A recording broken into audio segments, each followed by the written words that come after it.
Welcome everybody to an update, a weekly update that will help the districts out as we deal with the next 6 to 8 weeks of continual fires. And I'm looking forward to the next hour with you guys. I thought we'd start out though, just for a quick moment of silence for all the educators, the parents, the first responders dealing with the hundreds of fires in California, and just spend a couple seconds thinking about our colleagues out there, including those on the phone today.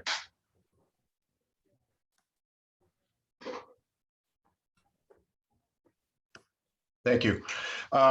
Okay, so I first would start out, I want to introduce people from the association, so you put a name to the face, and A starts with Aaron, so Aaron, you get to go first. Good morning, everyone. Aaron Davis, Membership Director with CSBA. Pleasure to be here. And no one can beat my name alphabetically, so yeah, thank you. Tim's terrible for lining up. Kendra. Karen on deck. Hey everybody, good morning. Kendra Britt from SSDA, and I'm excited to see Aaron Davis. We used to teach in Rockland together, so this is kind of fun to come full circle. Good morning, everyone. Morning. Karen. Good morning. I'm Karen Steph Walters, Executive Director for the County Superintendents Association. Great. Wes Smith. Wes Smith, Executive Director of AXA, and happy to be here and help where we can. We're going to need you. Thanks, man. Do you have anybody else from your staff here? I can't, trying to see everybody. No? Good. Thanks for being here, Wes. And Sarah. Good morning, Sarah Botchus with the California Association of School Business Officials. I'm the Chief Governmental Relations Officer. Thank you so much for having me, and we're here to help as much as we can. And thanks to you and CSBA for getting our digital divide built. I was dancing last night. Thank you. Make sure that money gets to the small rural schools, or I'm going to come after Casbo. Was there anybody else I missed here from an association? Okay. Hi, Tim. Hey, Gina. I'm sorry, I didn't see you there. Hey, Gina. That's okay. Good morning. Gina Plate, California Charter Schools Association. Thanks so much for having us. Thanks for being here. Really appreciate it. Okay, I'm going to pass it over. I don't see our speaker on, Stu, so we'll wait till we got our speakers coming from Kuwait. Toby, who dealt with the fire, and he's supposed to be checking in soon at 7 o'clock back there. He's a superintendent now. He left Fresno to go try a different thing, but he's going to talk about his creek fire. I'd like to introduce my board president, Stuart, who was quickly on the phone during the Kern fire. And Stuart, welcome. I want to say a few words to everybody. Thanks for being here this morning. Well, thanks, Tim. I think ultimately what's great about being able to be on this call is this shows that what can happen when all the associations come together and are working for the same purpose. And that really is the kids, the schools, and the communities, and especially these rural communities in the mountains. So I totally appreciate everybody taking the time to be here and realize that this is a statewide effort, and it's going to be going on into the future as well. Hopefully not as severe as this year has been, but hopefully we'll be able to do that. I know Toby is going to be here eventually, and I think he gave up forest fires for sandstorms by being in Kuwait, so we'll see how he's handling those things. I see a couple of SSDA members. I see some really crucial people that are part of SSDA now as you work with our association. We have Taylor Smith, and we have Ashley Slovak, who are really key parts to the expansion and what we're doing statewide and on a federal level with SSDA.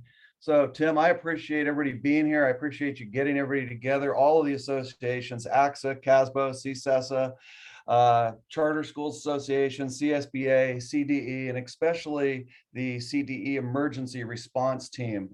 You have been praising them a lot with our SSDA board. And I think it's very crucial that we know that that is a group of people that is working very well and doing a great job of reaching out to the districts that have been impacted. So other than that, Tim, I say thanks for everybody being here. Great. And Button Willow is not in fear of a wildfire unless the almond orchard goes up. But we'll see what we can do to help out from our little school. Never say never in California, Stu. Be careful. Be careful. Yeah, thanks, Stuart. And we're going to start out, we'll start out with our friends at the Department of Education. I think it's been a 5-year journey with with CD with Juan Morales. I think it started in Sonoma, and we quickly realized that the firefighters, the CAL FIRE, had a team that was set up statewide to help out when we were dealing with these fires. And I said, why aren't we doing this with us, right? It's such a big complex process. And I think over time, Steve Harrington, myself, and Mary Sakuma and others were able to really push to get a position. I can't thank Juan Morales enough. He's actually at the state debriefing right now. Hope he'll join us later. But from that, we've received 2 full-time people that have a lot of experience. So I want to introduce Joe Anderson and Jake and Juan, the 3 J's, J Cubes. But if you guys both give a quick background who you are, and then let's talk about what things you're doing. We're really talking more about your support for the schools, especially in that initial phase. And both of you, thanks for being here today. Joe, you want to go first? Sure, yeah, I'd love to. Sorry, Juan probably won't be able to make it this morning. He is meeting with a bunch of state agencies at what we used to call the UCG meeting. That's a big gathering of all the great minds in all the state agencies to discuss how we're handling disasters in California and what the priorities are. But my name is Joe Anderson. I am the manager of the emergency services team over at the California Department of Education.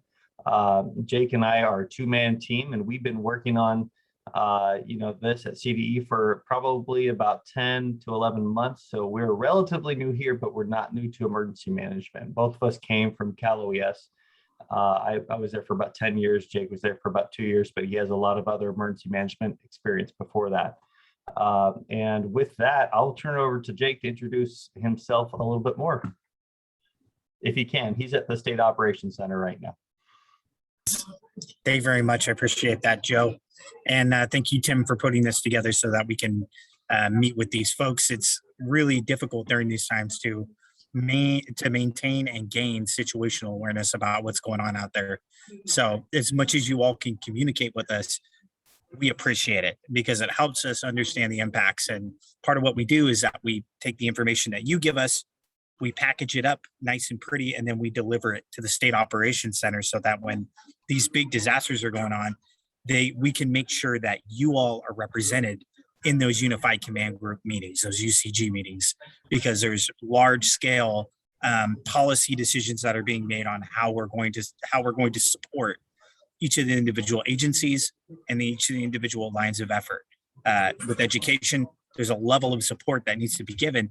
You all feel it, whether it's N95 masks for smoke or an executive order for something or whatever it is. Those are all policy decisions up here at the state level. And by you giving us situational awareness, telling us what's going on, even nothing, if nothing's going on, that's a great answer. That allows us, okay, for them right now, maybe we don't need to focus our attention there. Maybe we need to do a focus over here with El Dorado or whatever. So just getting even the answer of Jake, we're fine, leave us alone. That's an acceptable answer.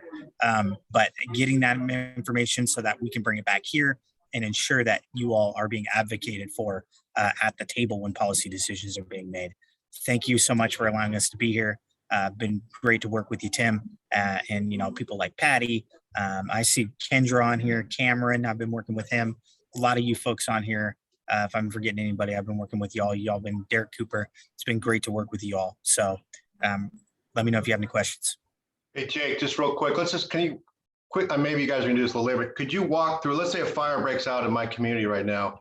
What is your guys' process from that first moment within, because usually you're on it within a couple hours now. Mm-hmm. You call the county soup right away, or what do you do? Well, that's a great question, Tim. And that taps into one of our problems that we have, and that's that we don't have all the superintendent's cell phone numbers. We don't have the ability to call them immediately. I mean, we hope one day that you all will trust us with that information and allow us to have that information. So when there is a fire, we can reach out to, because you may not know. You may not have situational awareness. And, once we go, I'm constantly looking online, looking on the CAL FIRE map. I'm looking at the NC Web map. I'm looking news reports. I'm combing through intelligence to create information so that I can better assess the situation. So if very seldom, but sometimes people will pick up the phone and call me if they have a fire, and they'll say, Jake, I got a fire right now. And that's the biggest help that I could get, because it's really hard to gain and maintain situation awareness. One of the things that we're doing now, and I'm going to let Joe talk about it, is SIRS. And that's a way that we're trying to keep track of everything. So once we find out that there's a fire, we're going to try to determine what is the scope of the incident. How big is the fire? How fast is it moving? What are the impacts? And if the hope is that schools, for the most part, stay safe. If there's damage, then some gears start turning over here on this side with CDE, and we start figuring out how we're going to support them. Patty Gunderson was nice enough to put us in touch with one of the school districts that needed some assistance with HVAC and some cleanup of the campus so that they can have a local assistance center there. That's an example of the support that we provide. We were able to connect the relationship between the Department of Social Services and them so they can get their campus cleaned up and support a local assistance center, which, as you know, being rural or small school districts, how important it is for your community to utilize your campus as a local assistance center. It's a big deal. So we're glad to help make that happen. Any specifics, Tim, that you want to know about? Well, I think we could talk, Karen. I might be shocked if all 58 county soups don't have every cell phone of every superintendent and probably every charter leader. So maybe we can help you on that, because that is imperative, right? And also, I think we really tip off all the county soups, because you never know when the fire is going to be in your backyard, right? It could pop up in Inyo out of nowhere. So we'll rely on CSESA to communicate to the county soups, and maybe we can get you as many numbers as possible, or Wes can help us out, because I know sometimes it's frustrating because people are running around a fire first starts. But I agree with Kendra. Your guys' return calls. If all CD did that, 95% of our world would be solved right now. So we really appreciate it. Thank you. Setting the bar. And no problem. Joe, you want to step in? And it's good talking to you yesterday, by the way. Yeah, definitely. It's been a pleasure working with everybody here. And thank you, especially for Kendra here, who helped get the word out about our new school emergency reporting system, which we call SIRS. That is live now on our website. And I am putting trainings out for it right now. And what this thing is, it is a way for us to communicate with each other a lot simpler, a lot quicker, and more efficiently than we were able to before. It's just a simple system where you just go in and you choose what school is impacted in your area. You answer a few questions about how it's impacted, and that's when Jake and I go into action at that point. And there will be like a public facing side of it where, this information will be available to everybody within California, all of you. So that way, which schools are impacted, which schools are closed based off of what disasters are going on right now. So that public site isn't available yet because we're still working out some kinks as far as getting everybody trained and in the system. So that way we make sure we have accurate and real data in there. But other than that, it's a great step forward, I think. In communication, because that was one of the biggest things that we noticed when we first came into CDE, was that there was this gap in communication between the state, and schools, sometimes even COEs in their own schools, and definitely between the state and schools. So it was kind of, this is our solution for that. And it's an ever evolving and growing system. So it's really kind of bare bones, but it's operational at this point. And we're going to make it a lot fancier over time, where it's going to be kind of like Cal Fire's map, where you can just look at a map and see what's going on throughout the state.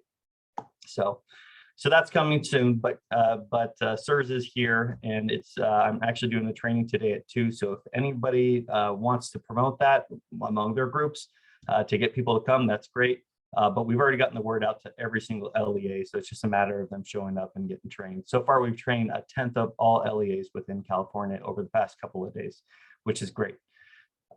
So that's kind of what that system's for. That's one of our biggest ways to outreach and communicate. Jake, did an excellent job saying that, having the superintendent's cell phone number is great, because that's the person we want to talk to probably first, because they're the person that gets all the reports fed up to them.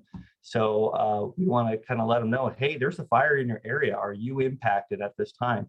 And, if the answer is no, that's great. At least now we know. We don't need to take any action on it. But if the answer is, yeah, there's a school that's being threatened by a fire, then that's when we really kind of kick it into gear, and then we start communicating with you on a very regular basis to understand your needs and to meet those needs as quickly as possible. So something that, you know, I want to make very clear here, Jake and I don't put out fires, we don't make masks, we don't do any of that, but we do coordinate very well. So we are kind of your person here that links you to those resources that you need, even though we don't create those resources themselves. So we just want to let you know there is somebody here for you in an emergency that you can reach out to. And that's kind of what we do in a nutshell. Tim, did you want to know anything about fire stats or school, like what we're tracking or anything like that? I'll take that as a yes. Yeah, give us the update, give us some sobering numbers. And I always tell people fire season doesn't start till after Labor Day, so this is pretty much a huge wake-up call here. Yeah, Tim is correct. One, you know, constantly jokes, you know, when fire season is, and the answer is all the time. But realistically, there are about 3 months of the year so far that are fire free typically, and that's January to March. So outside of that, it's, you know, it's fair game. But Tim's right. You know, usually Labor Day, you know, indicates the start of fire season, and that goes for a couple of months. And we usually have a couple of months of bad fires. But every year we've been one-upping, you know, the previous year, unfortunately. So right now, just based on some CAL FIRE statistics, which is a great website. If you guys don't go to CAL FIRE to look at their stats, you know, it might be sobering and good to check out. But right now, just this year, we've had almost 7,000 incidents, you know, of fires throughout California, and fire season typically starts right now. It's been over 1.8 million acres burned, which is huge. Thankfully, 0 fatalities, which is something that is, you know, it's definitely a huge improvement on previous years. I think a lot of Californians have learned their lessons over the previous years. We've been doing a lot of evacuations, so that way when fires do come, you know, people are safe. So, and that's really what's most important. Unfortunately, there have been almost 3,000 structures damaged and destroyed, some of those being school facilities, and Jake and I are tracking those as well. So to talk about those school facilities, Jake and I are looking at, you know, every day we're tracking these fires and seeing how close they are to schools. And right now there are about 66 schools that we're tracking that are, you know, possibly in danger. They're either evacuated or they have been impacted somehow by the fire. And of those, there have been 3 schools that have been schools and school sites that have been destroyed, and also 3 that have been damaged. 60, we're counting 60 of those as being, you know, close to the fire, not damaged and destroyed yet, but they're close. And 19 are really close, meaning they're within like a mile or 1 point something miles from the fire. And some of those are within a mile of the fire. So those are definitely things we're keeping our eyes open. The threat is not gone yet, but Jake and I are here to kind of help, you know, help you with the next steps in case the fire does start to impact your school. So those are some of the big things that are going on right now. We are definitely keeping an eye on it. And now that Jake is at the State Operations Center, we're going to have more visibility on what the state is doing to assist with these disasters. So as Jake is there, you know, we've noticed that with a lot of school entities, they're putting together their own emergency services teams, and that is wonderful, because if you guys are prepared on the local level, it's going to help, you know, obviously with your emergency operations, but it's also going to help us communicate and kind of speak that same language too. So, but we're glad to see a lot of county offices are doing that. Some districts are doing it. And if you guys have questions about how to put one together, Jake and I are happy to kind of help you out. And most importantly, we're happy to link you up with people who have already done these things that you want to do. So that's kind of the update. Tim, is there anything else you want to hear? Yeah, I just, Jake, can you tell us what the central, where you're at and what that sounds, so you're basically around the central command center for the CAL FIRE, is that what it is? Yeah, it's the this is the State Operations Center for the Governor's Office of Emergency Services. So you see that probably looks really familiar right there. That's where the briefing happens. Press conferences. Yeah, you see his press conferences. That's where it happens. This is where CDE sits during from now on. This is actually the first day we've ever had a SOC rep before. So, which people around here are actually pretty excited about having a SOC rep for schools. And just to kind of give you what it looks like. There's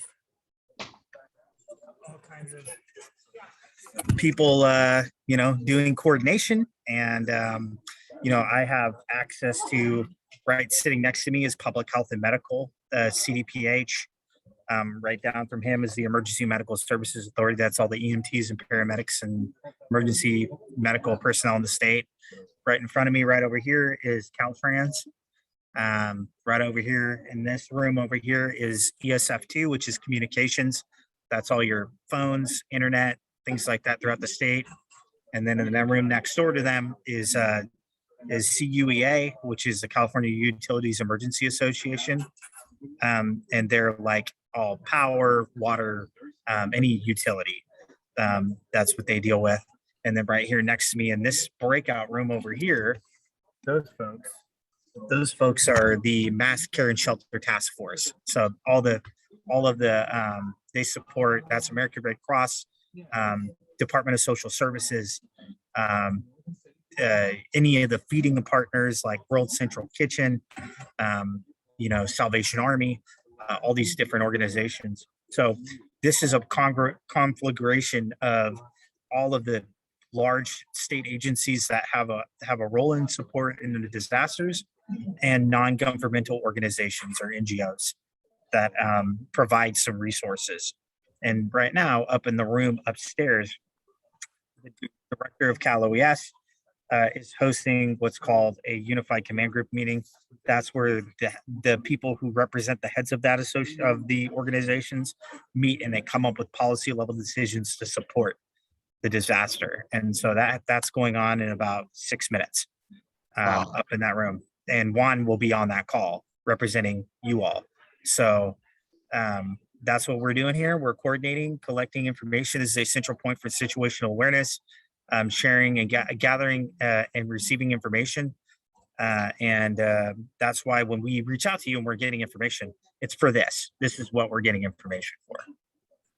Yeah, I just want to say that is big time to have you inside of there. I mean, it was a game changer when you work in a fire and get around those central command. Those people are zeroed in, and that's going to help us a lot. I would just a house cleaning thing, and if you guys have any other comments, fine. But Joe and Jake, if you guys could put your contact info in there, and I would recommend maybe even your cell phone for the association leaders. And then Sarah and all you guys, whoever is your agency, I think you should put. You don't mind putting your cell phone in there, or send it to me and I'll send it to them. These guys will get back to you instantly. One of the things we talked about yesterday is that the central Q&A will go through the CDE response or Joe and Jake's email, and they can help filter that through so it goes to each association. So if there's an issue around a school board issue or finance, we can get better support for them over the next 8 weeks, because we think the work's going to double. If that's possible. I don't know. I think 1/68 of the state's burned this year, and probably, not much is left. But, when I say that, there is a lot left, and we're very worried about the next 2 months. So we'll get that to you, Jake and Joe, and vice versa. You guys are so responsive. And for anybody who has any quick questions for them, or if you're dealing with one of your members, they do that. And in fact, I'd like to see if I can ask Terry Ostrich to say a few words. I know they've been helping you out, and Terry and Patty and Sarah up there. It's almost a forgotten fire is the Dixie Fire. And one of the shocking things to me is the campfire was like a 6-7 day, right? And then it rained. Terry, you're on week 8 coming up, I think it is. Your communication with these guys has been valuable. Is there anything you want to say to people about that? Because I know you've done such an amazing job, but this thing won't stop. And I think constantly asking for help is a good methodology you've been using. Tim, yes, Tim, thank you very much.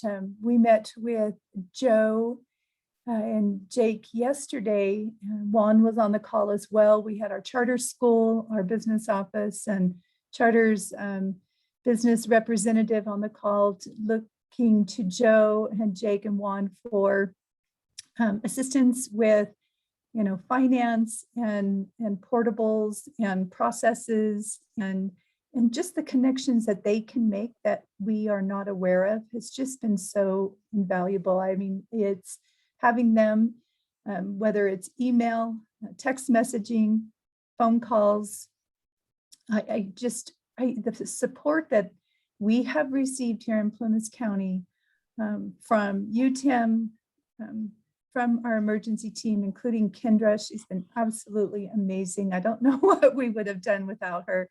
And then, of course, the support from our regional superintendents. I don't know what else to say other than I couldn't have done this without all of them and their support. Yeah, and I think it's a sign of a good leader to ask for help, right? We try to be superheroes and we can't do it. I mean, you can do it for a couple of days. And to all of you, I think all you listening and all that, and Terry will say this, you know, you see what happened to Butte, Sonoma, and Napa, let's say, and you just don't think it's going to come. And as Ed said up in Ed Manasala, I think I said that, Manansala, I think I said that right.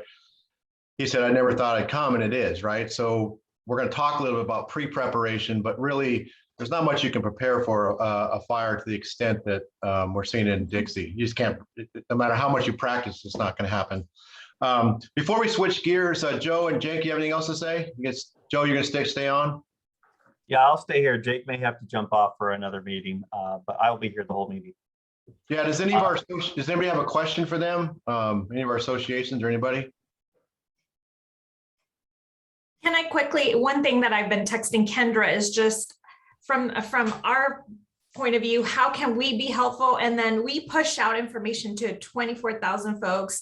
Wes Smith does the same thing to all the superintendents. So does CSSA. So if there's a way that we could coordinate our messages with CSBA, please feel free to do so. And we, as the GR teams, all work together to make sure. So if there's any messages, I think right now, our folks, they just need information is what we're continuing to hear. So we're more than happy to make sure that whatever you want us to pass down to the field, we could do so as quickly as possible. So just knowing that we could be that point person to you at CDE to get that information as quickly as possible to all of our membership, we're here to help. Yeah, just a quick response, Sarah. I will send you an email of a school leader who sent an email about the J13 and the response from CDE. She's like, really? I don't know what the hell this says. So I think if we can work together and look for former J13 forms that were approved. And to all of you, CD's not going to, I don't see CD denying any J13, but if we can get templates, Sarah, that will help them so much. And wait till I show you this email they got. And if you're just a common folk like I am, I was like, she goes, I don't know what the hell this person's saying.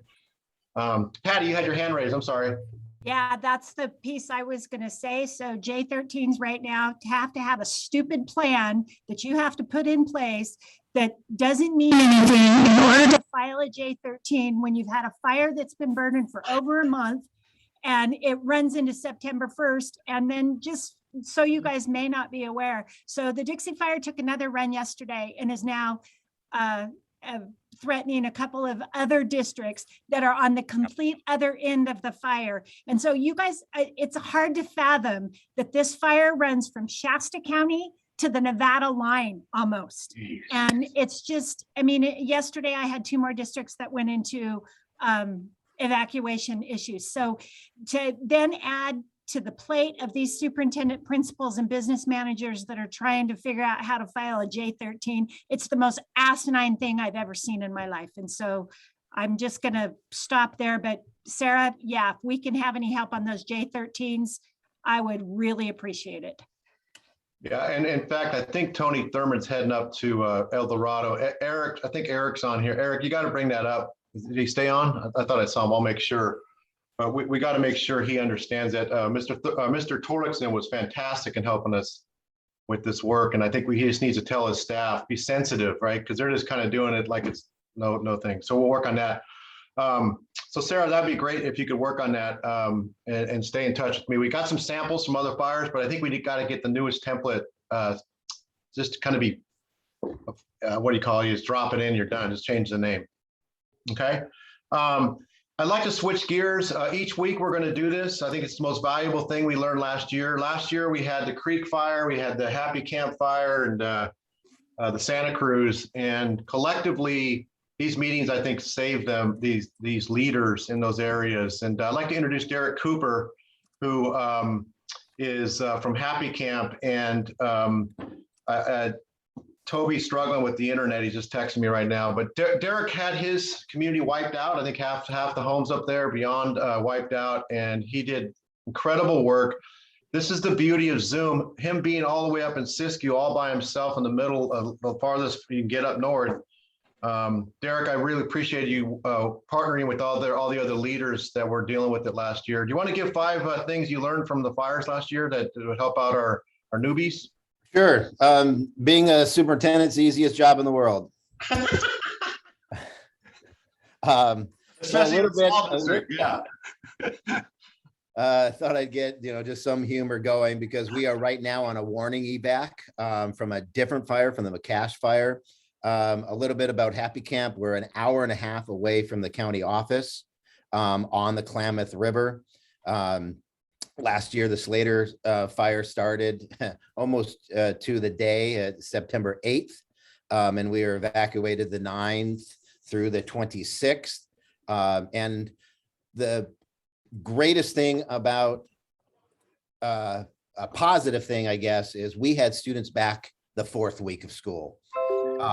And that was due to the heroes, to the teachers, and to the staff. We lost 250 structures. 35 of my students lost their homes. Both my secretaries, my bus drivers, teachers, and aides. And they were back. All of them were back the 4th week. And, it was definitely a run. It was my first week as a superintendent up here at Happy Camp. And a week later, we shut down schools for the fire. 5 things that I could, give to everybody that is going through it is safety first. We want to get those kids out of the town if we're evacuating. Safety comes before anything at all. Second is get a binder, a fire binder, and start writing down everything. This is almost full for a year, writing down everything. Third is write down Joe Anderson, Jake, and Juan's number, and they are the ones that help you out. And if you have to reach out, you will have to reach out. They're not going to be calling you. You're going to be calling them, and that's okay.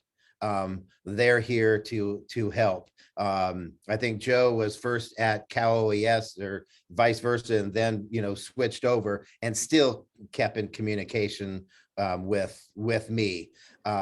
Single superintendent principal running a little school. I needed that extra support. Call the 4th thing is call the county office of ed and start getting support for yourself, as well as the behaviors and counselors on board for the startup of the school. And then the 5th one is getting support for yourself. Start developing that team. I had secretaries, that weren't here, that came back later, but they had to deal with their homes. Or lack of their homes, and getting their families set with trailers and everything else. So that was very key to I think my success is getting support for me, who is going to help me. And with Joe and Project Serve and extra help, it came together fairly quickly. We're still struggling. Now we're in that second set of emotions, and the McCash fire is about 13 miles from us, and we're on a warning. So, it's coming back, and I'm going to probably be still reaching out to Jake and the team again. So questions, or those are the things that we've gone through. Derek, I just think also, I think your persistence with receiving your funds and following through on that binder. We'll be covering more in next week's thing about that. As you know, we're getting much more, we're getting quicker approval of from FEMA and from the feds, and now there's this new presidential one. And Joe, can you explain those again? I think when you're in a fire, there's a couple levels of fires that help you with funding. Yeah, absolutely. So funding gets unlocked unlocked, depending on what phase we're in or what level of fire it is. So, I mean, there's just the local fire where it's just local resources handle it typically. And then there's the level where it becomes, once it reaches a certain threshold, it's called an FMAG, an FMAG. And when it reaches that it is a federal type of declaration for an FMAG. And it's something that, the state has to request approval of. But that's mostly for like firefighting resources, any kind of activity or whatever that had to do with like maybe the evacuation of schools or areas or whatever, that could be included as a reimbursable cost under that program. And you do have to apply for that through Cal OES. They're the ones who administer that program. That's not as useful to schools as the next level, which is what we call a DR, which is a federal declaration. So what happens with that, that's usually like with the Dixie Fire, just recently got a DR. I heard from Jake this morning that the Caldor Fire is actually getting a DR, which is, unfortunate, but it's great news for funding. So what that means is that, the public assistance program is now available to be used for those counties. And there's just a lot of money in that public assistance program. It's really kind of, I'm not going to say unlimited, but I don't think there is a limit. It's basically based off of whatever the damage is. The whole point of the public assistance program is to get things back to the way they were before the damage happened. So that could be a ton of money, and it usually is for big disasters like that. It's something that you would have to look for on those federal disasters is that there are different categories of work which are allowable under those. For schools, category E is the one you want to be looking for. That's for public facilities. So schools are considered public facilities. If a school is damaged or destroyed during one of those federal disasters and you're in that declared county, then you are eligible to apply for those funds through Cal OES. So they typically have applicants briefings, 30 days after the incident is over. And they do, damage assessments, and they see how much, basically how much damage they're estimating throughout the county. And then you can go ahead and attend the applicant briefing, submit your application, and they get access to those funds. So it's not a fast process. And I'll tell you that right now, it is faster. They are doing things more remotely and electronically, which is great. But it can be a very long process in recovery. For some schools, it takes a year or two to really get back on their feet after being hit by a fire, as I'm sure Butte could tell you, or Derek can tell you as well. Derek just got his first $500,000 check, and he sent it to me. I wouldn't let him go to the casino, though. Sorry, Derek. Not good odds up in Siskiyou to win. But that took you about a year to get that, right? That was your what check did you get the other day? Project Serve. Project Serve, that's right. Yeah, it's a G5 Project Serve grant goes into my G5 account. $541,000. About $380,000 is personnel, and it is good for a year. We can extend it if we can't get the employees, and that is, I'm hiring sub teacher 3 days a week. That is being paid for that. And a consultant group to come in for about 100 days, 2 to 3 of them. So, and I went through a local company in Sacramento. So if you need more information about that, I can definitely send that along. Yeah, we'll go through my 10 list, but I thought you did a great job staffing. One other thing about this whole thing with money, and we'll go over that next week. I would like to reach out again to CSES's Bass Group and also to CASBO.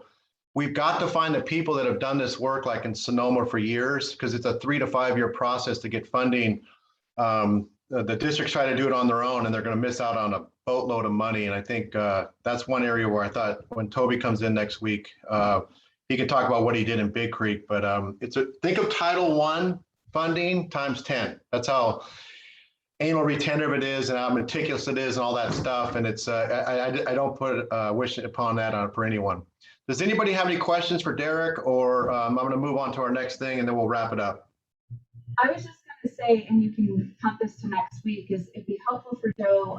There are certain grant, dollars or things that you have to actually go and look to see that you've qualified for. And that's a step that none of us would even know. So I just wanted to pitch that as something that Joe and Jake are very helpful in connecting those dots, because you wouldn't even know to go low that you've reached that category to go apply for those funds. So super helpful.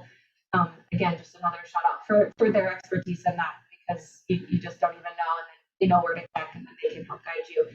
And then I just put in the chat that we have a document that was created in partnership with lots of folks who had fires in 17, 18 as a checklist for the before, during, and after disaster for the chief business officers to kind of help them with all of that. So happy to share that. Yeah, I think next week, Kendra, I thought we'd focus in on two areas. Communication at crisis. It's a different ballgame. The other day, I put something out there, and Kendra called me and said, Tim, we need to have 100% accurate data on whether a school is closed or open or burned or not burned. And she was right. I was listening to some rumor mills because you get caught up in that.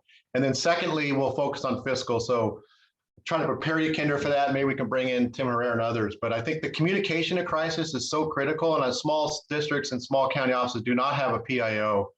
And we need to talk about that in our work tomorrow, next week. Taylor, I need a share screen on here for me, please. I'm going to quickly walk through 10 tips you can share to your members. It's not a perfect list, but it's what I've learned over the last 5 years talking to a bunch of leaders.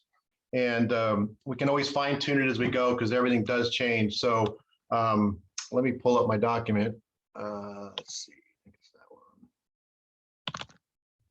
one. Oh, excuse me. It's always the one you don't choose, right? You stop sharing. Give me 1 second, you guys, sorry.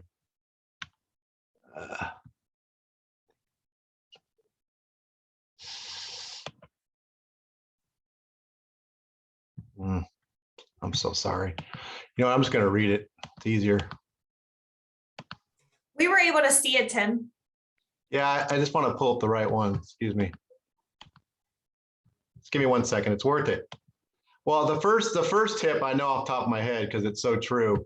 The first tip is as you come into a situation of fire or potential evacuation, the first tip I always tell people is get together with your county office immediately, right? You can't do this on your own. You got to start going right through your county office, who then can help coordinate things between your district and the rest of it. Because I think without them, it falls flat and it's hard not to. So some districts try to get on their own and eventually that, and I think it's imperative that and I think the county offices have done an amazing job, even with new superintendents, on sharing those best practices, because that's where the hub is, right?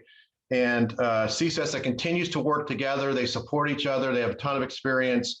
That's the first thing I tell a district is make sure you get involved with that. I think the second thing is the faster you can find where the communication center is on fires, the more you get instant information. I was talking to Tori Gibson in Amador, and she got a hold of where they were doing, where the communication center was. And as a district leader, she got to go in and introduce herself. Here's my cell phone. Call me with anything going on. And I thought that was smart. It took me 3 or 4 days to find it. And Chico was buried in the middle of town, not near where all the media was. And so I always recommend finding that, introduce yourself, because people come, most times those things are your local fire, your fire leaders as the lead, but there's a ton of other firemen that come in as specialists, and they need to know you. They need to know your cell phone and your team's cell phone. I always remind people, number 3 is your relationships with your school board, your staff and community is critical pre-fire, right? If you're struggling with your leadership with the key players, including your sheriff and your district attorney and public offender, you got to work on that now before the fire comes, because you're going to need their trust, and they need to trust you. And I highly recommend the CSBA conducting a webinar on leadership of a board during a crisis, because some of it, they have to sacrifice their role. We have a lot of people that go for resolutions where just they don't have time to put meetings together if you're in a code red issue. So we've had resolutions multiple times in the last 5 years where the board president and the superintendent have the authority to make decisions during what I call the first stage. It's very important that you know that there are 3 stages. That's my 4th tip in a fire. And right now, the stage that let's take the Dixie fire, they're still in the recovery stage, right? Where you're making sure everybody's safe. Every day's intense. You're not going to get any sleep as the leadership. It's very difficult. And the number one thing that I emphasize in this thing is develop communication rituals, consistent time where you're sending things out to the public, make sure it's accurate information. And again, I think Kendra is a genius in this stuff with her team from CalSPRA. This is not a stage where you're worried about school. You're worried about safety, kids' trauma, and support for your staff and your community. If you think you're going to get textbooks out to people in the recovery stage while they're in evacuation, you're wrong. I do highly recommend, though, that if you can get your principal or superintendent to do a daily, like a school announcement, kids will find cell phones and laptops, and that makes them feel better. Just quickly, the second stage is what we call the restore stage, where you get back to normalcy, get kids back to school, and that's very important. And you start to build back normal as much as you can, right? To tell you the truth, the rebuild stage is the toughest. To me, the recovery is actually the easiest, if you can believe that, poor Patty and Terry. But putting people back to school is legwork, and you can call Tom Taylor at Paradise, who's in year, 3.5. That rebuild stage is a long, hard stage if your community's been wiped out. It may take years for staff to get over it. They have a lot of PTSD when they see smoke, and so that is really important. Tip 5 is stay in your lane. Got this from Judy Flores. As a school district or county office, stay in your lane. Your job is to get kids back to school. Your job is not to run a clothes closet. It's not to do a backpack drive. Let your social services do that. Your staff will go to this because that's who we are as educators. Your number one goal is to get people healthy and get them back. Stay in the lane. Some people are going to come in with truckloads of stuff, and you got to say, sorry, take that to the YMCA. That's hard to do. In the end, I always say number 6, a crisis will make your school district stronger and better. Paradise is rebuilding their schools, and they're going to be better and stronger. And you have to continue to look for opportunities. Opportunities are out there if you keep your eyes open, especially the superintendent, and do that. Number 7, to me, is you have to humanize your communication. I thought Ed Manasala, if you go to Insight on Capital Public Radio, he did an amazing job while we were being interviewed, the 2 of us, humanizing what was going on. You cannot think how powerful that is as you have moms and dads. I think as we finished our interview, we got some hundreds of dollars in donations for our little our fire relief fund. But man, I thought that guy telling the story about a paraeducator is so critical when you're talking to the public. And I think the other thing in this about humanizing it, this is what small districts do. Oh, we'll be okay. I'll take care of it. I'll move my kids here. No, you have to tell people how tough this is. If I like to pick on LA, they're used to me. If LA lost a classroom, they make it, this is the worst crisis of all time type of deal. And we need to do a better job of not just taking care of the problems for the feds and the state and tell them how much help we need. As the leader, you need to make sure you bring someone in to be with you. Do not go at it alone. It's very difficult, especially as you get into that restore stage. You have to make sure you have help. I had to get help. Kinder came up and a bunch of people. When you're in this crisis, you need someone who doesn't have skin in the game, right? They're just there to support you and help you make some decisions. In small principal superintendent, I also recommend, as Derek mentioned, bringing in extra people, and you might have to dip into your reserve. So worth it. You can't just do it with your current team. Couple more. Your executive assistant and you need to take a deep reflection. That EA is so important, and that may not be the one that can do it. They may have lost their home, so you have to pick somebody you can 100% have help you put things together. And you know what? Worry about feelings later. Pick the person you trust most to deal with that, And again, sometimes it's not the chain of command, it's what you need in a crisis. And then just last dusty one, students first. Stay in your comfort zone with the students. You're the boss, you're the person, you're going to make some leaders on their edge. I just highly recommend take your time coming back. You have to get your staff trained in trauma-informed practices. So hustling back as fast as you can. The biggest mistake I think I made in the campfire, I should have waited till after we got back in 3 weeks. I should have waited till after the holiday and made it 6 weeks. We were not fully prepared for the trauma those teachers were facing. They did an unbelievable job anyways, but that was a tough week and a half trying to teach when everyone lost their homes and there was so much going on. So those are my 10 tips. I'll send them out to you.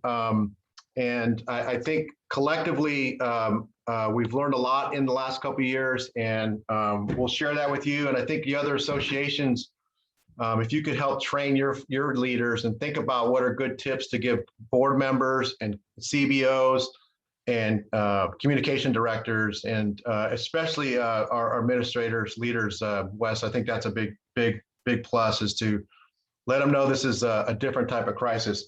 I want to kind of wrap it up because we're out of time. But I want to say one thing, Wes, and it just hit us yesterday, and I just want to put it out there. The state also should be doing this type of process for school shootings, school stabbings. They have the department that does the safety plans, but really they need a person that can be picked up to. We saw the incident down at Aptos, right? And when you have a shooting or a kid killed on campus, you need that CDE support across the board. So I kind of put it out to AXA to help take the lead on that, because this took us 4 years to get that. But I think, when school shootings are going to start up again, unfortunately, and hopefully not in California or anywhere, but we know something's going to occur. The fire response team could be an example for the other big issue we deal with, which is violence and shootings. With that said, I really appreciate the associations here. I want to have Wes kind of wrap it up for us and thank everyone for being here. Next week, we will focus in on communication and fiscal, and we look forward to seeing you next week. And please email any questions you have to Joe and Jack or myself, or even the folks going through it. Hey, Wes, before we do it, because we do have a couple minutes, I want to say hi to Morgan up in Lassen. I know must be tough running a high school these days, huh? Good seeing you. Go ahead, Wes.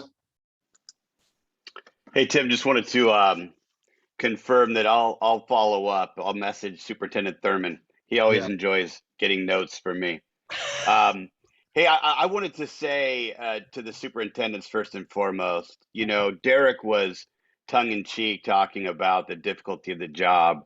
Having served as a superintendent in California for 7 years, I can tell you, there have never been times like these. They're absolutely crazy. Patty, you addressed the frustration too about, and you did it honestly, about bureaucracy during a crisis. It's the last thing we need. And I'll say this is why it frustrates me when elected officials criticize district and county leadership. Were it not for all of you, public education would have failed 17 months ago. And then where would we be, right? So thank you, all of you, for what you're doing. And the only way we're going to get through a crisis like we're seeing now is collectively and collaboratively bringing everyone together, regardless of your interest or what part of the alphabet soup you represent. And so to Tim, kudos for your leadership, man, for bringing this together. Although seeing your Zoom skills, maybe the compliment is to your staff. Tim is, as any great leader, he's hiring the best talent in all of California. But Tim, seriously, man, you've been a leader in this area for forever. That comes from a guy who still has a chalkboard in his office. Okay, so that's right. Karen, thanks so much for being here for CSAS. So we can't do it without the county offices, and appreciate you stepping in and spending some time with us. And we need you guys. This is. Hey, look at Karen's photo. By the way, we got to have her say something. Chalkboard. So her picture blows up. I think that's her. One of her first days of school, if I'm not mistaken. I think we need a bigger shot of that background. Yeah, this is Kinder's great idea. I'm getting many compliments on this. This is when I was 6 or 7 years old. You're right about that, Wes. Well, I'll leave you guys with a little joke. My friend was coaching a young kid about how to be a coach, and he brought a chalkboard, a little moving chalkboard. He goes, always have a chalkboard because when you throw the eraser at the kid for not running the play, you can erase that. You can't erase the new pen. So we may need to go back to that, Karen.